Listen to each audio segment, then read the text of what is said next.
Hello, everyone, and welcome to Ground Up with me, Natalie.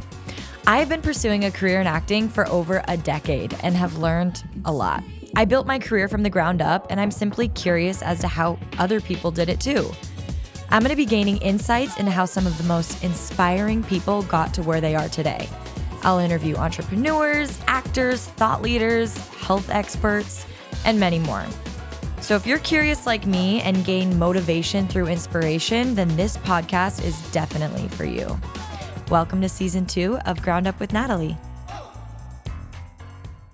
Hello, everyone, and welcome back. Today, I'm super excited because I'm interviewing a registered dietitian, Lauren Papanaos, and she is so qualified that I have to read all of her qualifications. So she is a MSRD, CSSD, a nationally recognized nutrition expert. She is a registered dietitian nutritionist, board certified sports dietitian, hormone specialist, podcast host, and published nutrition researcher with over 8 years of experience.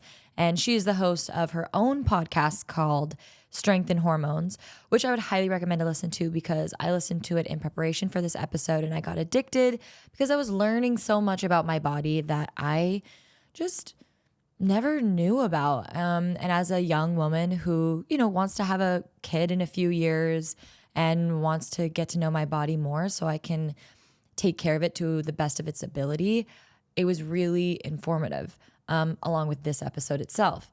So I asked her, a whole gamut of things, but a lot about periods and what happens when we are going through our cycle and energy deficiency and why it's important to take care of your body and maybe not work out for a day, or what kind of foods to eat to help with your cycle and cycle syncing.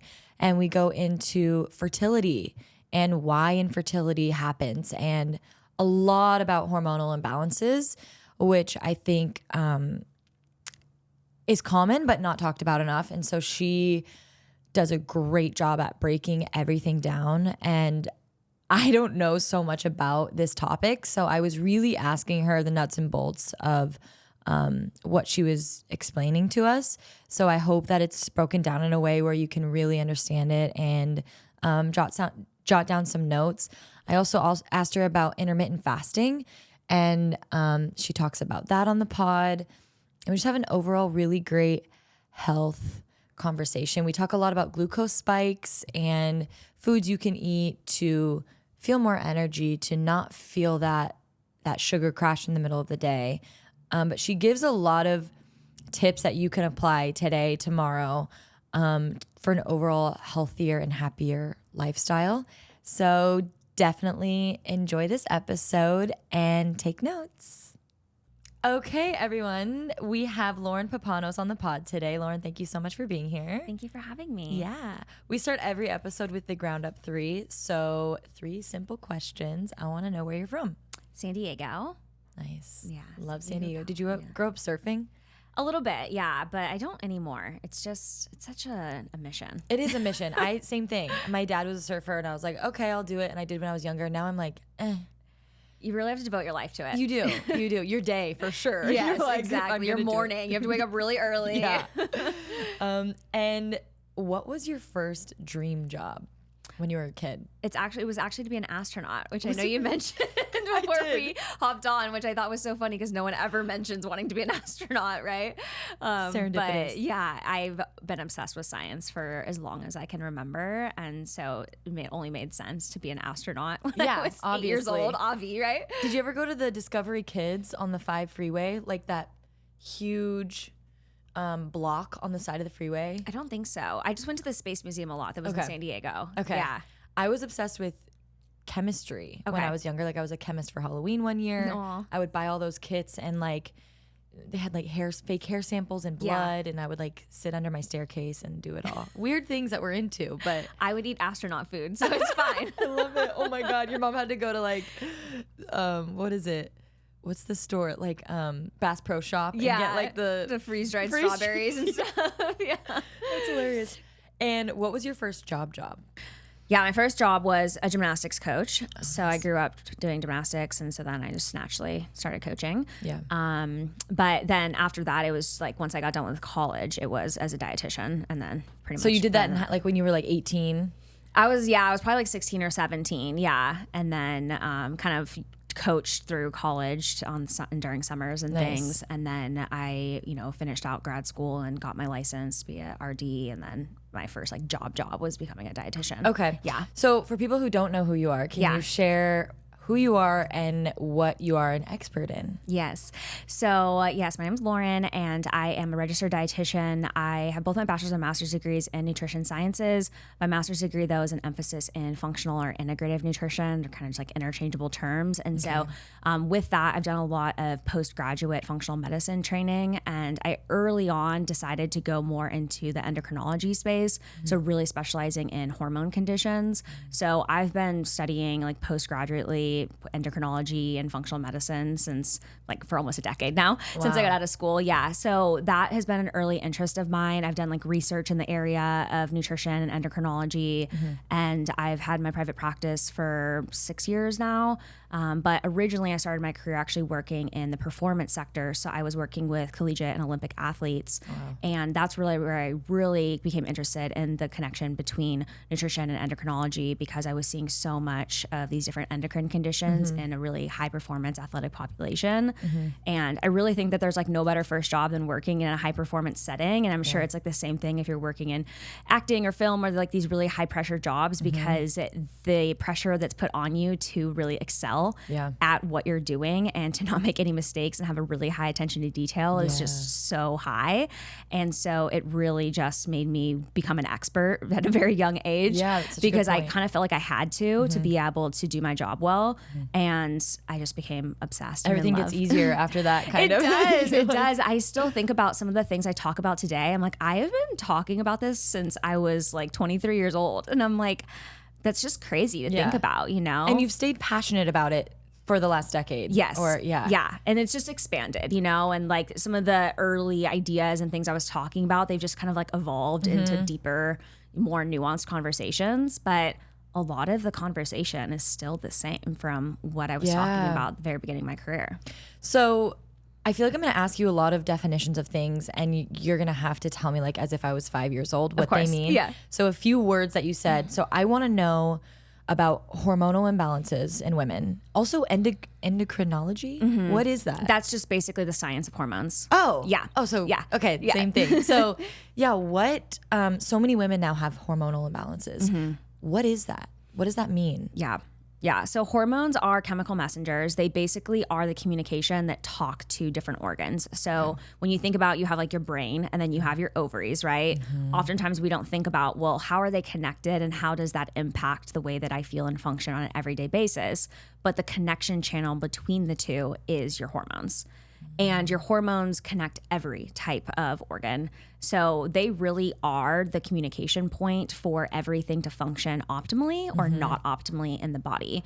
And so, I mean, hormone imbalances aren't new. I think that they're just becoming more prevalent. Yeah. And we're learning a lot more about like reproductive hormone imbalances like polycystic ovary syndrome or PCOS. That's definitely increased in diagnoses in like the last decade, I would say. But you have a lot of hormones. We have sex hormones. So that would be things like estrogen, testosterone, progesterone that influence reproduction. You've got thyroid hormones that impact the growth of everything in the body. You have hunger hormones that impact your stomach, telling your brain, I'm hungry, I'm full. So we have so many different hormones, and they're all just really the control of how things communicate and function in the body.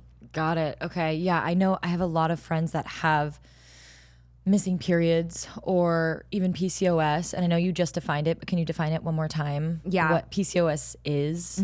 So PCOS is probably one of the most common hormone imbalances in women in their reproductive years. So really that would be reproductive years are considered your first period to not having a period for a year. So generally that's like age 12, let's say, to like age 50, right? So it's a big chunk of your life and where we are in our current life. So often our friends are in that category, right? But PCOS stands for polycystic ovary syndrome, and it's both a endocrine, so a hormone, and a metabolic condition. Okay. So it's not just the hormones that are imbalanced or that are being impacted. There's also a metabolism aspect of how the body is understanding how to burn the food we eat for energy.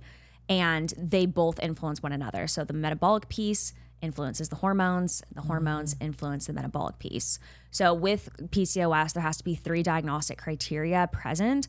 Oftentimes women will get diagnosed with PCOS when they have irregular cycles. So they generally are skipping periods or only having a couple per year. Their timeline in between cycles is very far and few between. If they have polycystic ovaries on an ultrasound, that can also be another diagnostic criteria, but it's not the only one. So a lot of times people think they have PCOS because they got an ultrasound that showed that there was polycystic ovaries, but that's not enough to be able to really have the syndrome, because a syndrome means that there's multiple things that are happening at the same time.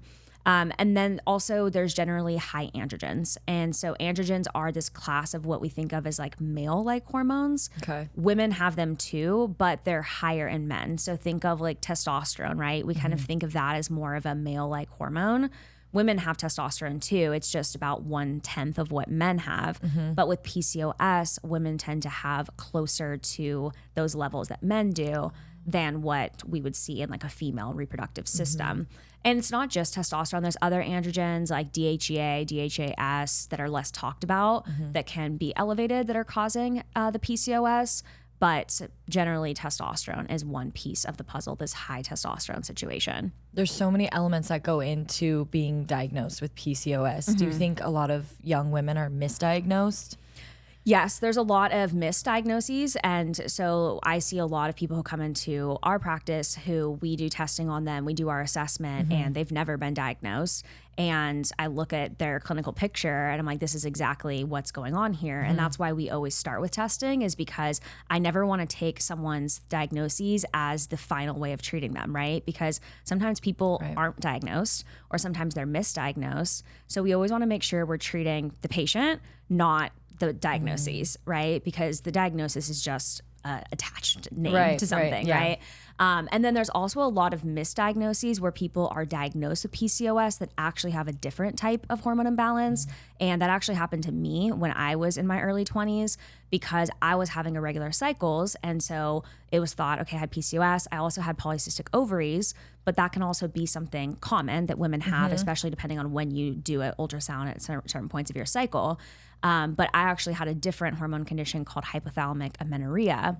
And hypothalamic amenorrhea, you don't have regular periods. Some of the lab markers look very similar to PCOS, but the difference is the root cause of what's driving the irregular periods and the hormone imbalance. And so if I was to like treat myself like I had PCOS, I would have gotten worse. Yeah. And that's actually what I did initially, because that's what I was told I had. Were you put on like medication? Do they just be like, okay, yeah, PCOS, is it a prescription, like one thing? Sometimes, yeah. So generally with PCOS, they'll either shut down the reproductive system with birth control. So that's like one option, but that's just kind of a Band-Aid. It doesn't actually like fix the And then condition. you're having other issues, which we'll get into. Yeah, exactly. Or if someone doesn't want to go on birth control, they'll generally get started on a medication called metformin. There's, other options that are out there too, but that just helps to be able to control a different hormone called insulin that we know drives some of the high androgens, the high testosterone production. So I always knew, like I've always just been very not medicated focused. Like I tried to prevent ever using medication at any point. Even when I was like 18, I somehow knew better at that point. And so before it was popularized. Yeah, I think it's just like the way I grew up. My mom was always very much like against it, so it's just kind of that trickle down effect to me. So I never went that route, but I definitely kind of tried to make some of the nutritional and lifestyle changes as if I had PCOS, and then things weren't getting better, and no one could explain to me why until I started to dive into getting more education on like lab testing and understanding how to read lab values. Yeah. So I could figure it out. It's so hard for like the average person to understand all of this. Yeah, it is. You know what I mean? And that's what I think I loved. I looked at functional fueling, which is my practice. Your practice and everything that you do there. Maybe talk about that. Like what do you do at functional fueling? I know you do insulin testing. I have a friend that just got diagnosed with diabetes, and she's like, no, I don't have it. She's like, there's no way and it's interesting. She works out a lot. And she's just, beside herself. She's like, I'm not comprehending it. So that was interesting to me that you do that testing. I don't know how that falls in line with hormonal testing and all of that, but it's all connected, diet, glucose, and hormones. So talk about that. Yeah, so I've been doing lab testing since very early on in my career because I just always saw it as a really important starting point for really individualizing someone's treatment path. Yeah. Because otherwise, nutrition recommendations can be so subjective. They're so driven based off bias, right, of what someone prefers to do. And then you end up seeing that practitioner and then they kind of take you down their rabbit hole of like their bias, right? And I just always knew early on that I didn't want to practice that way. I didn't want to practice in like this biased lens. I wanted to have data that really guided the conversation and guided the treatment plan. So science specific to that person. Science, yeah. And of course, I know that there's limitations to that. And like, we can't get so into the masculine where like we're just focused on science, right? But I think it's a really great starting point to really unpack where we need to begin to be able to move the needle to the greatest degree for someone. So we've been running testing for many, many years, and we do all types. So we do a lot of like the basic things like blood sugar and cholesterol, lipid type testing, but then we also do a lot of functional testing. And so that could include looking more deep into the root cause of why there's hormone imbalances going on. So we test for things like neurotransmitter levels. We look at hormone levels. We look at like gut bacteria levels. We look at liver detoxification pathways, genetic markers. So we're looking at really a broad range of different markers, and it's all individualized to that person. So when someone comes and they want to work with us because they have a hormone imbalance going on, we're going to ask them questions to be able to understand, okay, what testing do we need to gather that's going to help make sense of what your treatment plan should be to be able to resolve the imbalances that you're experiencing. And then once we get that information back, then we're using food as medicine. We're using nutritional supplementation, lifestyle changes like prescription exercise or other types of modalities like vagus nerve stimulation and things to be able to correct the root causes of why the hormones are imbalanced. But yes, to answer your question regarding like the insulin is actually a hormone, and it's what regulates our blood sugar control. And I think that that's a big misconception too, is that people that are active or lean or healthy, there's no way that they could have blood sugar and diabetes and insulin related problems. I was insulin resistant when I was in my early 20s at one point. It's very common to happen. And it's because there's so many other variables than just like what you're eating that go into the mix. It goes down to metabolism and how your body's actually metabolizing that food that you're eating. And there's a lot to uncover in that whole conversation of it. Yeah. What are some symptoms that someone would have when they're feeling like their hormones are off or they're feeling, is it fatigue? Is it really bad cramps? Is it, at the end, I have questions for you I told our guests that you're going to be here, and someone was like, I've been ravenous, and then there's days where food repulses me. So what are some symptoms that someone would be like, I need to check out functional fueling and see what's going on? Honestly, every symptom is possible to be connected to a hormone imbalance. And the thing is that you're never going to have perfect hormones. So we're never trying to be like perfectionists in this area and say like, your hormones need to be exactly within balance every day, right? It's finding what is the optimal ratios for you to be able to achieve your goals, for you to be able to feel your best internally and externally, basically just to create homeostasis in the body, right? Like this idea of balance to where the body is actually balanced and you're at a healthy state. But oftentimes when people come to us with what we uncover to be maybe thyroid related problems, they might be experiencing really bad brain fog. They might be having hair loss. They're having difficulty with growth. So it could either be that they're having like infertility issues because the thyroid regulates growth of the baby as well. It could be like they're noticing their hair isn't growing very well. It's like really dry, coarse. Their nails aren't growing well. They're having really slowed motility. They're having a lot of constipation and bloating because your thyroid also regulates how quickly food moves through your digestive system. Depression is also a common symptom. So that's generally the thyroid. When we talk about more of like your sex hormone related imbalances, like what we might uncover to be say like PCOS or hypothalamic amenorrhea, I would say the most classical symptom for women, because it's an easy one, is irregular periods. Okay. Right? So just either noticing that you're not having periods every month, they don't seem regular, you're not ovulating, maybe you're trying to get pregnant, it's not happening. They're really painful. You know, we see a lot of like endometriosis and a lot of like severe PMS and PMDD as well, because those can be rooted in hormone imbalances. So sometimes that's what it may show up as. And other times it's more metabolic. So people might be like, I feel like I've addressed everything, but it's just not adding up. What I eat, what I exercise, it just doesn't seem like my metabolism is working the way that it should. And that's always goes down to hormones as well. And sometimes it's looking at thyroid hormones. Other times it's looking at things like insulin and such, because all of those are what are going to regulate how our body burns the food that we eat for energy.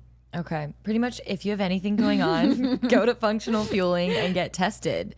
I mean, I would think for me, I don't have any major issues where I'm like, I have irregular periods or really bad cramps or feeling like I'm, you know, not eating properly.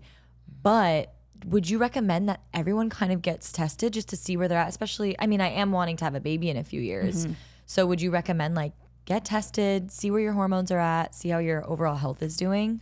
I think testing is, I mean, it's one of the best ways that we find problems that are happening in the body, right? And sometimes they're before people even have symptoms. So I'm a huge advocate of having preventative testing a couple times per year. I really think like every 6 months is a good marker. And not even just hormones, but also looking at like your immune function markers, vitamin markers, inflammation markers. And this is not like the gyno or just going to a general checkup.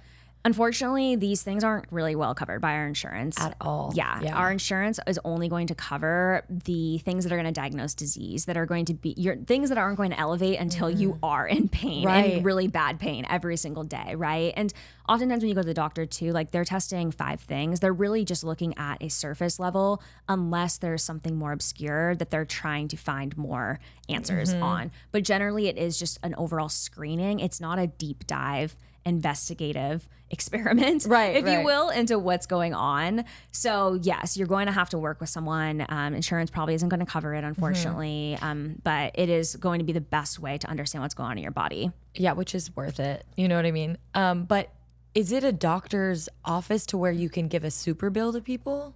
Yeah, so you don't have to be a doctor to provide a super bill. So so since we're considered medical professionals as registered dietitians, we can provide super bills. We can take like HSA and FSA as well, and really like any type of medical provider. So anyone can give a super bill because it means nothing to you. You're just printing something. You're not losing money or anything like that. No, it's basically just a receipt. So it's just a coded receipt that we just use our medical codes on to make sure that your insurance knows why you're being seen so that you can get reimbursement. So anyone listening, fun fact, I do a super bill for my therapy. And if you have SAG insurance, they do take it. So what you do is first you have to call your insurance and see if they will reimburse you from the super bill, because sometimes they won't, but often they will. And that really opens the gates to you being able to see an acupuncturist or a specialist in other ways, because I feel like that's one of the most daunting things is like, of course I want to go to a specialist for XYZ, but I know insurance isn't going to cover it. I don't want to call blah, blah, blah. Call your insurance, ask them what super bills will you cover, because there's different online platforms. They're going to be like, all right, we'll go to our, mental health section and, you can submit it there and you'll get 60% back. So it takes doing the work too on your own end to be able to do that. All right, guys, let's take a quick break from the show to talk about our sponsor, Mastermind Media. I've been shooting with Mastermind for a few years now, and I can truly say that they have covered all of my needs within the digital space. They create logos for me, graphic designs for my journal magic. Obviously, they produce the podcast, and it looks amazing. So I love working with them, and they're offering all of my listeners 15% off. So just shoot them an email and tell them that I sent you, and you'll get the discount. All of their information can be found in the show notes below. All right, guys, back to the show. I would love to talk about infertility and fertility. A lot of my friends are in their late 20s, late 30s, mid 30s. And so I myself am thinking of getting pregnant in the next few years. One of my best friends just announced her pregnancy, and I want to know can you explain what integrative fertility is? So integrative fertility is really looking at more root causes as to the fertility piece of the conversation. So generally, when people are having issues with conceiving, there's more to uncover as to why they are. And that's where we look at, could it be a hormone imbalance that's causing this?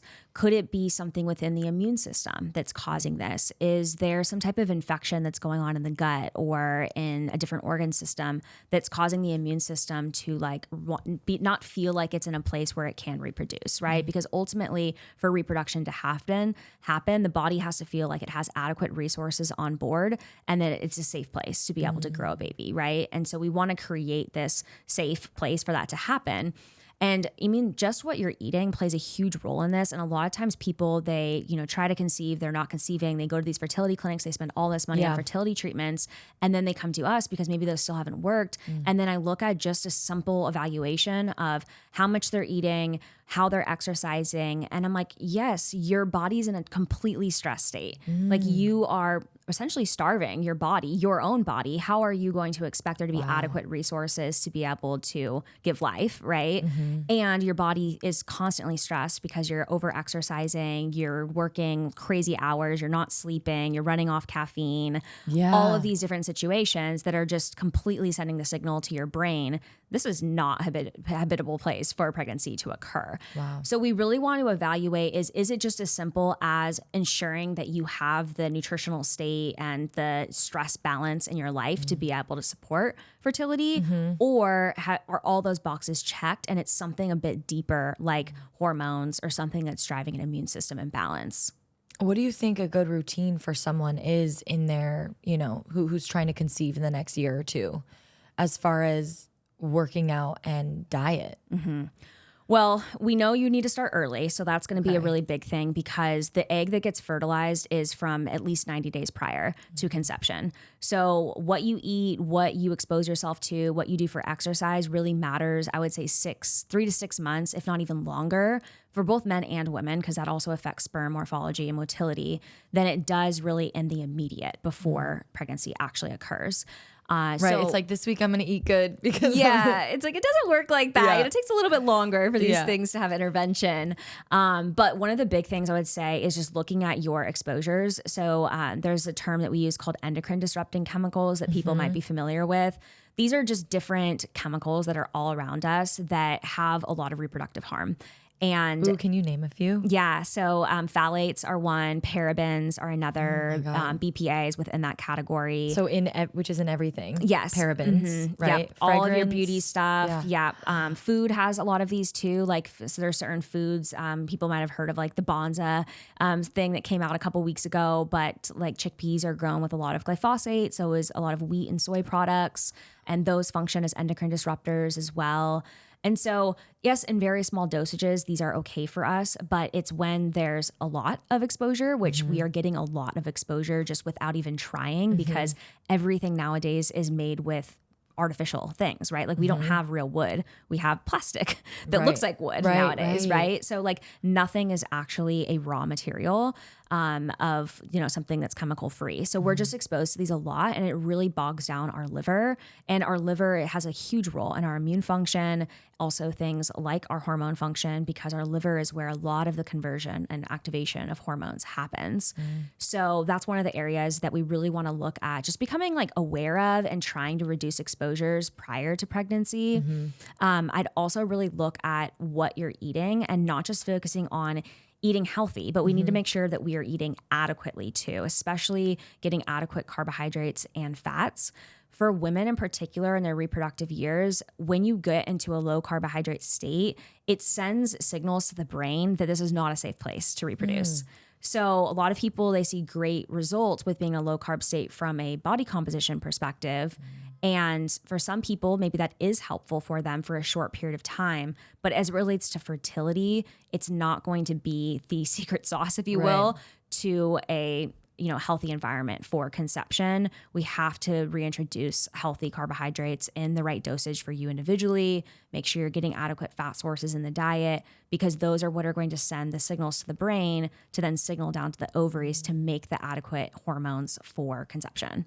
Wow. Yeah, I intermittent fast and I stood so strongly by it. And then my girlfriend, who is now pregnant, she posted a story the other day and was like, intermittent fasting is like not for everyone, especially if you're trying to conceive. And it really, in my mind, I was like, whoa, because I listened to so many podcasts about like the process of it eating away all the bad toxins when you fast and when you detox and you really let it go for 16 hours and all of that, and your energy levels are higher. And I felt that.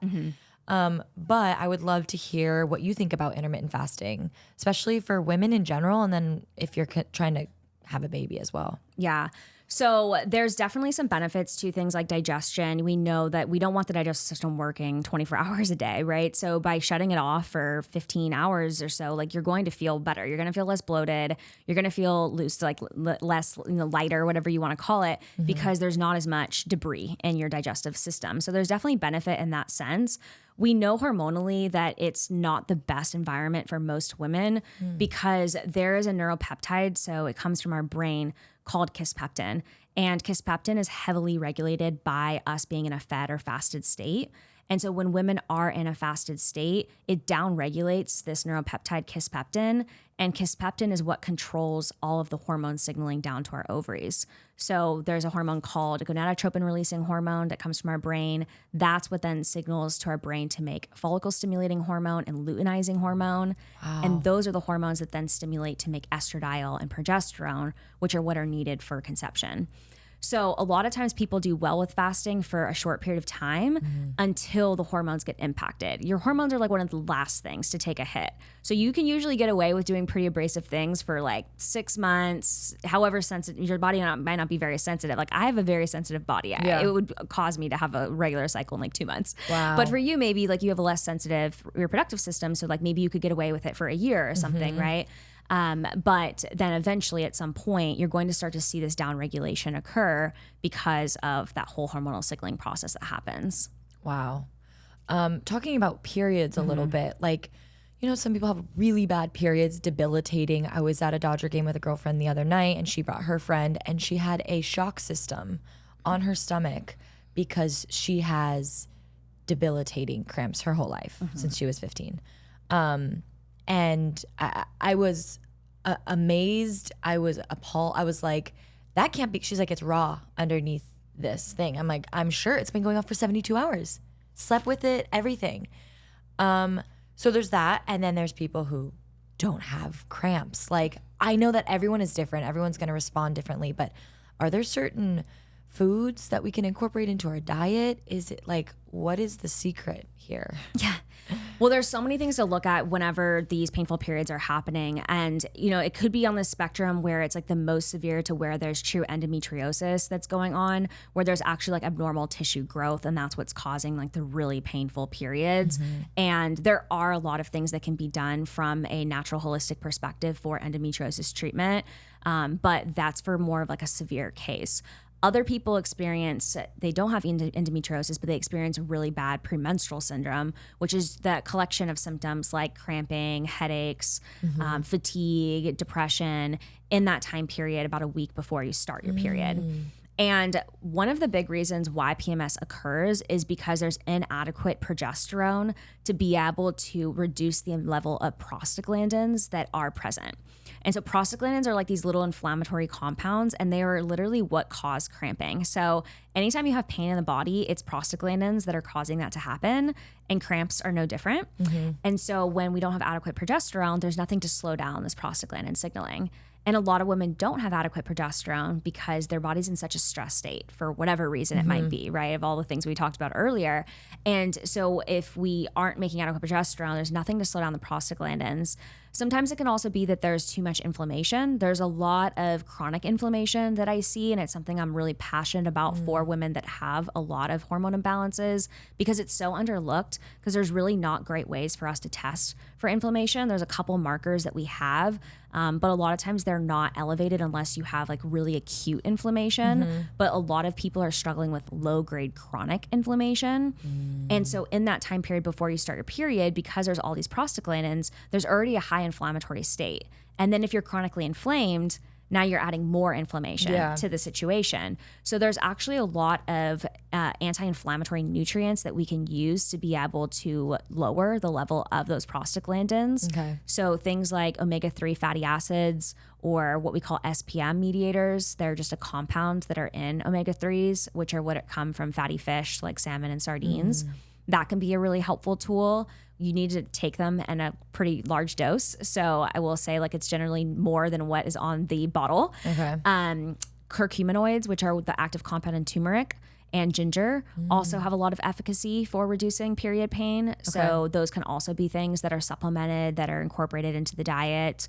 Magnesium glycinate can also be really helpful because the glycine that the magnesium is bound to helps to kind of calm this like muscle contractions and calm our body as well. So those are just like some things that can be explored. Sometimes people experience like the depression, the fatigue, the difficulty sleeping, and those might require different types of interventions, things that are going to help support like our serotonin and melatonin production and things. But if it is truly more inflammatory, I've seen really great outcomes for women using a lot of these anti-inflammatory type compounds.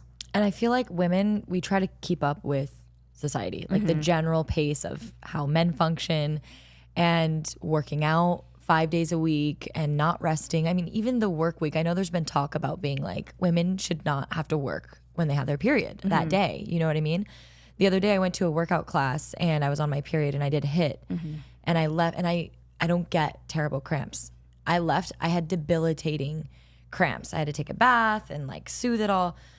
And I was like, I felt them in the morning. Why did I go to the workout knowing it? Well, I didn't know, but like, so does that shake it up like and make it worse? Like, I feel like we need to know when to take a break and, for lack of a better term, take, self-care, take care of ourselves.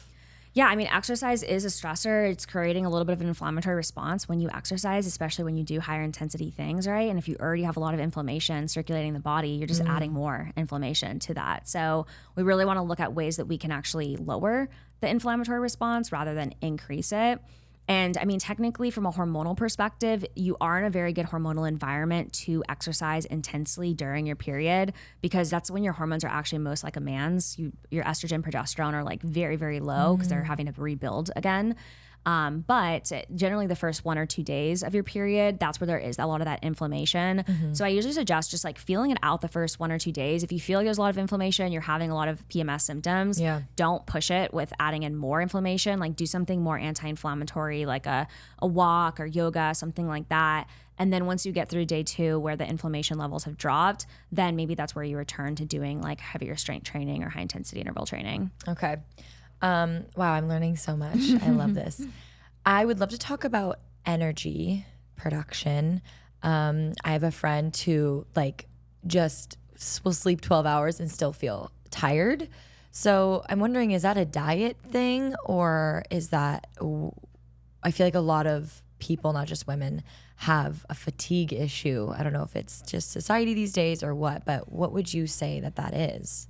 Fatigue is always a tricky one because there's so many variables that go into it, right? Oftentimes hormones, nutrition are definitely an integrated piece. There's also something we call like chronic fatigue syndrome, which may be like what your friend is struggling with. And that's a little bit like more complex. There's more like root causes that are driving the chronic fatigue syndrome. But one of the really low hanging fruit for this is just when you're getting light exposure.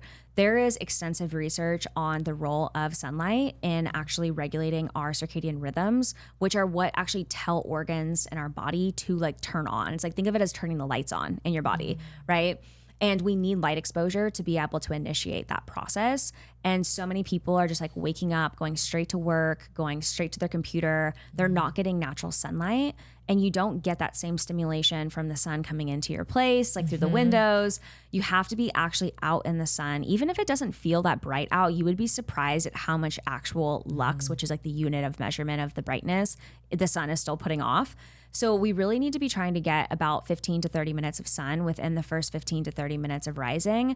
That's what's going to turn on all these hormones, all these organ systems that are going to then produce cortisol. And cortisol is our energy hormone that in the morning time wakes wakes us up all, you know, bushy-tailed, wide-eyed, bushy-tailed. We want to make sure we're getting that cortisol awakening response. And if you're not getting sun, that pineal gland behind your eye isn't getting the signal to your brain to make cortisol and turn off melatonin. And you would say within the first 30 minutes of the day? Yes. Yeah. Wow. It has to be within the first like 15 to 30 minutes. Oh, I love this. I love my morning walks. Like when I go on them, it feels night and day now that you're saying it.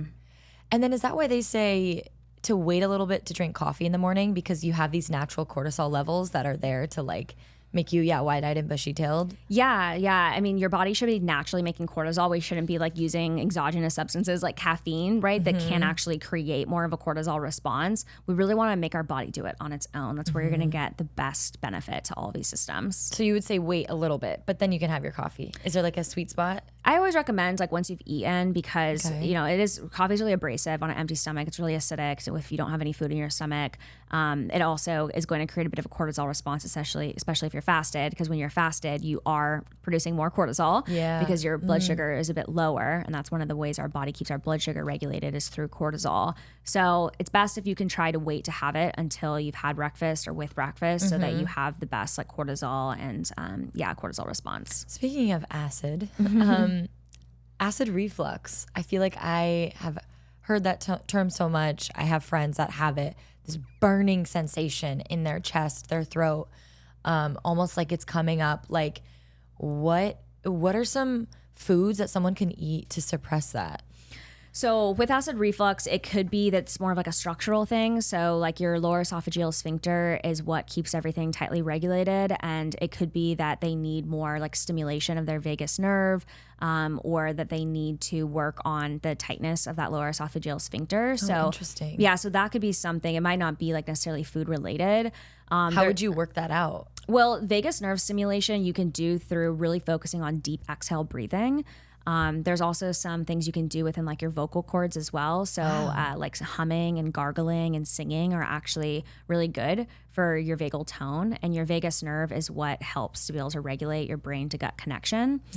So those can be exercises. You can also get vagal nerve stimulation devices. They're like these like little electrical devices that you put on your neck, and then you use them whenever you're doing these really deep breathing exercises. So really focusing on a long hold and then a really long exhale. That helps when our body's getting like these really short, quick breaths. That's when we reduce our vagal tone, and that can cause more issues with like reflux and a whole host of other problems too. As it relates to dietary things, though, a lot of times the kind of standard recommendation is like, well, don't eat anything acidic. But oftentimes with acid reflux, it's actually that people don't have enough acid in their stomach, which I know sounds counterintuitive. But if you think about it, when you eat, you should have an acidic environment in your stomach, and that acid should be starting to break apart the food that you eat so that it goes through digestion. But when people don't have enough acid, then what happens is that food sits there and ferments. It's not getting broken apart. And then when the food ferments, now you've got food in your upper GI, right, still. And of course, you're going to have acid reflux, especially if you don't have really tight lower esophageal sphincters. So sometimes it's not so much about changing what you're eating as it is looking at the root causes of, do you have enough acid in the stomach, or is there something that's suppressing your acid production? Because there are a lot of different like biochemical things like pathogens in our gut that can cause that. Stress can cause it.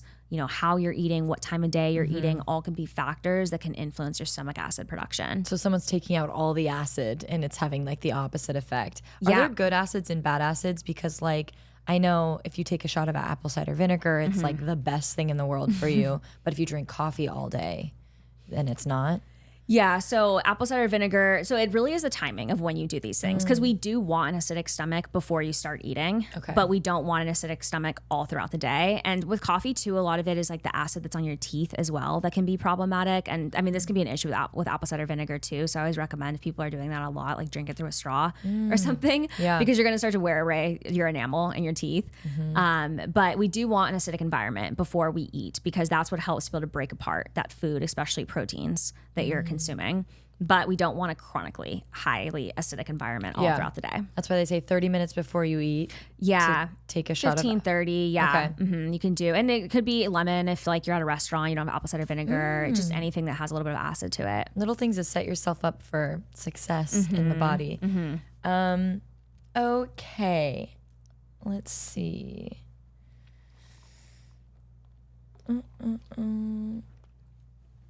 Okay, I mean, I have a bunch of questions from listeners that I put out that you were coming on the pod. So I thought some of these were kind of fun, so I'd love to ask you them. Yeah, let's do it. So this is a diet question. Do you know of a connection between seed oils and hormonal imbalances? So yes, there's some conflicting research on the area of seed oils, but one of the big areas that we know that they impact us is kind of in two different ways. Is one, that they change the way that our cell membranes are actually structured, and that your cells are where hormone production actually initiates. So this is where cholesterol gets converted over into sex hormones. So that can be one way that seed oils could impact that process. Another way is that they are high in omega-6 fatty acids, and omega-6s are an essential fat, but in high quantities where they're imbalanced to omega-3 fatty acids, they create a high prostaglandin state. So it's a high pro-inflammatory state because of the high level of prostaglandins. And I mentioned earlier with things like PMS that that's a high prostaglandin I'm like, situation. that word sounded familiar Yes, from earlier. yeah, like I've heard that before. Yeah. Yeah, so we want to be mindful of the omega-6 consumption because it could be actually creating more of these inflammatory symptoms, and inflammation is one of the big root causes for a lot of hormonal imbalances. Hypothyroidism, Hashimoto's, PCOS, we know that those start with inflammation at its core. So if there's something we're eating like seed oils in our diet that are driving more of this pro-inflammatory state, then we could see issues present with sex hormones and thyroid hormones. Would you say, just from a healthy diet perspective, to take seed oils out, aren't they like highly processed? Yeah, most of them. Yeah, I know like with canola oil, they use like hexane, which is a chemical solvent, to be able to pull it off, to be able to make the oil out of it. So you're also getting exposure to hexane and chemicals as well, which isn't good for you. So yes, I mean, they're definitely something I educate all of our clients to avoid. I avoid them as much as possible. You know, you can't be 100% free of them. But I definitely think that people notice a difference in the way that they feel because like cellularly, their cells are just healthier, right? Honestly. And when your cells are healthier, you have better energy, you have better hormone production. So you would recommend olive, avocado, coconut oil? Yeah, mainly olive too, especially if like you're not cooking at high temperatures. Like a really good extra virgin cold pressed olive oil has so many other nutritional benefits like vitamin E and things that are there. Yeah. Okay, the next question is symptoms of hormone imbalances as they show up. Example, we talked about that. Okay, next question. Oh, does still water hydrate the same as sparkling water? It's funny. My niece, who's actually 14, asked me this the other Really? day. Yeah, I said, where did you hear about that? It's funny. Yes, it does eventually hydrate you the same way, just not as quickly. So if you're needing like really quick, rapid rehydration, then probably best to go with still water. But technically, you're still getting the same fluid volume between both of them. You're just not getting the hydration as quickly with sparkling. Interesting. When I saw the question, I was like, there's no way. Yeah. I was like, it's like still water all the way. Oh, that's funny. Okay. Yeah. Good to know. I saw somewhere that eating dessert after a meal is better for you than just eating a cupcake in the middle of the day. Is that true? Yeah, so this all comes down to the metabolism conversation that we talked about earlier. So when you eat, you know, a lot of times people think about what they eat in the totality of the day, but our body doesn't just like sum up everything. And then at the end of the day, it's like, okay, now it's time to metabolize, right? Every time we put food into our body is having to metabolize. And what that means is that our body has to take that food, that energy that we just ate, has to take it through a bunch of these cycles with all these enzymatic processes to then actually use that food for energy for our cells. And then that's what starts hormone production and energy and all these other factors. Yeah. So if you are eating a cupcake by itself, what's happening is you're getting a big glucose spike. And with that, you're getting a big insulin spike. And there's nothing alongside of it to help slow that down. Yeah. So you're going to get a glucose spike, you know, maybe up to 180, let's call it, which is really high. It should be like 120 after a meal. You might get a glucose spike up to 180. And with that, this hormone insulin comes along to be able to help get that glucose back down. And when that happens, then insulin becomes chronically elevated, and then that can cause other hormone imbalances. Like insulin resistance is one of the big drivers of PCOS, for example. Wow. Yeah. So that can be not favorable from a hormone perspective, but it also isn't favorable from a metabolism perspective or an energy perspective, because you feel that. You feel when your blood sugar is erratic, and that's why people say like, I'm hangry, right? Because your blood sugar is low in that situation. You can't think straight because you don't have any sugar in the system. system. But on the other end of the spectrum, when it's really high from eating a cupcake by itself, you feel like maybe wired, you feel like jittery, right? You feel really energized. But then what happens once that insulin comes on board? Now you go into a hypoglycemic state. Wow. And now you're feeling tired. And that's why people feel tired after they eat sometimes. It's not because you ate, it's because of what you ate and how your body metabolized that meal. So if we eat the cupcake after eating a meal that has fiber, like vegetables, that has some good healthy fats, that has some protein in it, all three of those things, fiber, fat, and protein, help slow down that glucose and that insulin response so that maybe when you have that cupcake now after that whole meal, instead of spiking up to 180 like you would have by itself, you only spike up to, let's say, 140. Wow. And then that whole roller coaster situation of like the insulin coming on board, you going hypoglycemic, it maybe still happens, but it's not to the degree it would have if the cupcake was by itself. And then these little things can add up and make a difference in how your hormones function and how you feel.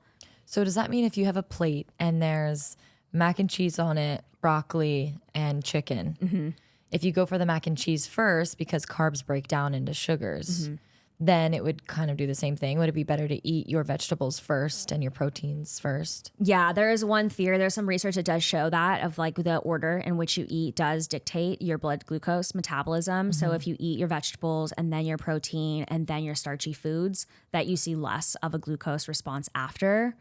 I will say that we do a lot of like glucose testing with our clients that it makes sense for. And I haven't seen it have that profound of effect on people. Same thing with apple cider vinegar. There's research to show it, but actually seeing it in practice, it's not as substantial as you would think. But everyone's metabolic needs are different. So I always recommend is try these things out. If you are a data nerd like I am, like get a glucose monitor and see what's actually happening for a couple of weeks so that you can actually see how your individual body is responding. How do you use a glucose monitor? You can purchase a continuous glucose monitor. There's companies like Levels Health and Nutrisensio that you don't need a doctor's prescription for it. You just have to pay out of pocket and you insert it into your arm and it's basically checking your blood sugar through your interstitial fluid all 24 hours of the day. And you can see what's happening when you're sleeping, when you're eating certain things, when you're not eating. It's a really cool science experiment to see how your body's metabolizing for sure. You'll get to know yourself real well. Yeah, by yes. the end. Okay, when should someone get off birth control if they want to start conceiving? So I really would ask yourself is like, what was the situation before you went on birth control? Because one of the big things that we see with a lot of like PCOS type conditions, especially, is that women were put on birth control when they were 16 because not for really sex protection, but because of painful periods, irregular periods, cystic ovaries, whatever it might be. That's why they were put on birth control. And if that's the case, it's going to take you longer to get back into the hormonal environment for conception than if you just went on birth control for, say, like conception, you know, because you wanted to use it for birth control purposes. So ask yourself if you remember back to, you know, for a lot of people it was so long ago, but if you remember back to why, or if you have like, you could ask your mom or something, ask why you were ever put on it and what was happening in the time period before you went on it. I always ask clients that because it helps tell us so much about how we need to treat the body coming off of it and what the timeline would look like as well for restarting the menstrual cycle and reinitiating that brain to ovary connection. If you aren't in the camp of someone who was put on it for like any period related issues, you were just put on it for sex protective purposes, then you could probably come off of it and start menstruating again and having an ovulatory cycle within 3 to 6 months. Okay. I would give yourself at least 3 to 6 months though for that to happen. And if it's been more than 6 months and you're either having these crazy symptoms, like some women experience dramatic weight gain, they experience acne, they experience hair loss on the head, they experience regular cycles or no cycles, you're not seeing any ovulation spike happening, then I would definitely do a functional workup where you're looking more into the root causes of what's going on. Why is the brain to ovary connection not reinitiating? Because there's probably something deeper there that's going on under the surface. Right. Can you tell people about functional fueling, where they can find you? Yeah. And Yeah, so functional fueling is my practice. Our website's functionalfueling.com, and then I'm over on social at functional.fueling. We also have a podcast called the Strength and Hormones Podcast. put out episodes weekly, really just talking about all the conversations around nutrition, exercise, hormones of all different sorts. And yeah, those are areas that you can learn more. We have programs, group programs, individual programs, all of our lab testing, specific things as well available there. Amazing. I listened to a few of your episodes and they're amazing. I seriously came out feeling so much more knowledgeable about like just my own body as a young woman. I never was really, again, I didn't have bad periods or diagnosed with PCOS or anything, but it's so important to learn these things about yourself, especially if you're going to want to start having kids, right? Knowing your body and what sets it off, what doesn't. So I've really appreciated your podcast. Thank you. And thank you so much for answering all my questions and being here and talking to my community. I really appreciate it. And we'll talk soon. Thanks for having me. Thank you.